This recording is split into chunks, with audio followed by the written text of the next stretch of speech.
Interactivity in amusement parks and museums is often designed and executed by a multidisciplinary team of existing companies with expertise in managing, exhibition design, development, architecture, light or movie making, etc. As an artistic exhibit and theatre carpenter, I observed that visitors expect more interactions in exhibitions now that their private and work environment is becoming more digital, meaning that the exhibit companies need to gain expertise in digital interactions. So I decided to become an expert in interactive visitor experience. While researching and facilitating workshops, I learned that more academic work must be done on interactive exhibits at museums and amusement parks. The little available work is not accessible or easy to translate into practice for the stakeholder companies. During my master at TUE, I focused on this gap between practice and theory.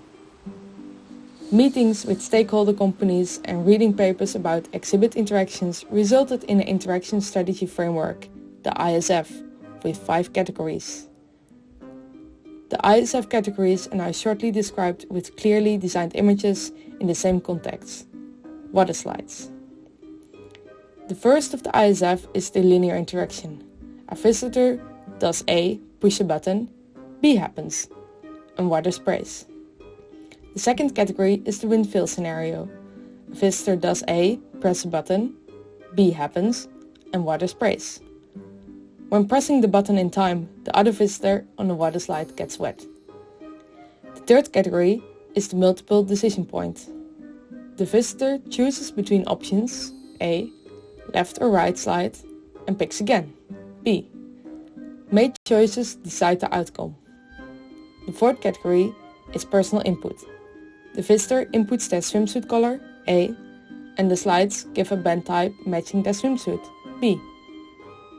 The named categories are all about individual interactions, regardless you visit a museum or amusement park with family or friends. So the fifth category is group distribution. The control over the interactive exhibits spread over the visitors. In this example, buttons. When all are pressed, A, water sprays, B. After the workshop, you receive the ISF cards, where each category has its values on the back. Only one workshop let participants understand and distinguish the ISF categories. Participants decide what category need to be used based on individual category values, discovered new interactive concepts by brainstorming with the ISF, and make ideas bigger or smaller. In a reflection interview, one company told me that they used the strategy cards to make a decision with a client. Would you like to know more about the interaction strategy framework right now without having to participate in the workshop? Scan the QR code and visit the website installation or have a look at the executive summary card deck about the ISF experience. Thank you for watching.